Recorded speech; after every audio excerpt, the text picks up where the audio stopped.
कि संस्कृत जब तक हिंदी का स्रोत होगी तभी यह हिंदी अपनी पयस्विनी धारा की तरह अमृतपायिनी बनेगी। यदि इसकी संस्कृत रूपी गंगोत्री से संबंध काटा गया तो हिंदी हमें वह सौंदर्य शास्त्रीय अवबोधन नहीं दे पाएगा जिसके पीछे इस देश का एक विराट साहित्य है। हिंदी का पक्षधर कौन है? राजा राम मोहन राय। हम पढ़ा नहीं पाते। राजा राम मोहन राय कहते हैं कि जब तक संवाद कौमुदी हिंदी में नहीं छपेगी हम लोगों के मानस तीर्थ में नहीं पहुंच पाएंगे, मानस तीर्थ में नहीं पहुंच पाएंगे। स्वामी विवेकानंद कहते हैं कि राष्ट्र को जोड़ने के लिए हिंदी का प्रयोग आवश्यक है। और भारतीय भाषाओं पर स्वामी जी का एक बहुत सुंदर संभाषण है।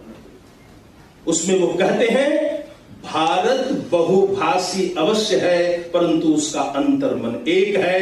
रामायण के वाल्मीकि और तमिल के कम्बन में कोई भेद नहीं, मूल है राम कथा।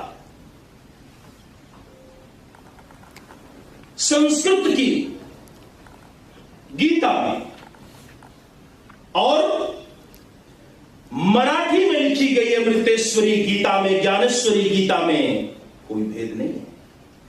कृतिवास ओझा है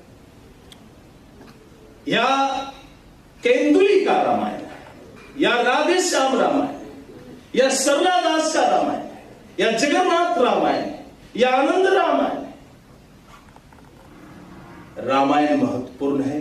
गुजराती, असमी, बंगीय, महाराष्ट्रीय, मराठी भाषाओं का होना इतना महत्वपूर्ण नहीं है जितना हमारा भावबोध महत्वपूर्ण है। भाषा भावबोध का संसार है। प्रशासकीय अपने कार्य में हिंदी पर प्रयोग कैसे हो, सर ने बहुत बल दिया है। मैं तो आपको एक कविता सुना देता हूं। ये कविता दक्षिण से चलने वाली एक हवा है, इसका नाम है मलयाली।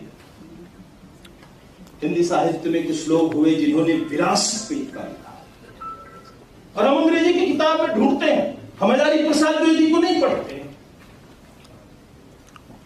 हम आचार्य कुबेरनाथ राय को नहीं पढ़ते, हम दिनकर जी के संस्कृति के 4 अध्याय को नहीं पढ़ते, हम महाराज प्रसाद द्विवेदी को नहीं पढ़ते, हम उस बेनीपुरी को नहीं पढ़ते हैं जिसने हजारी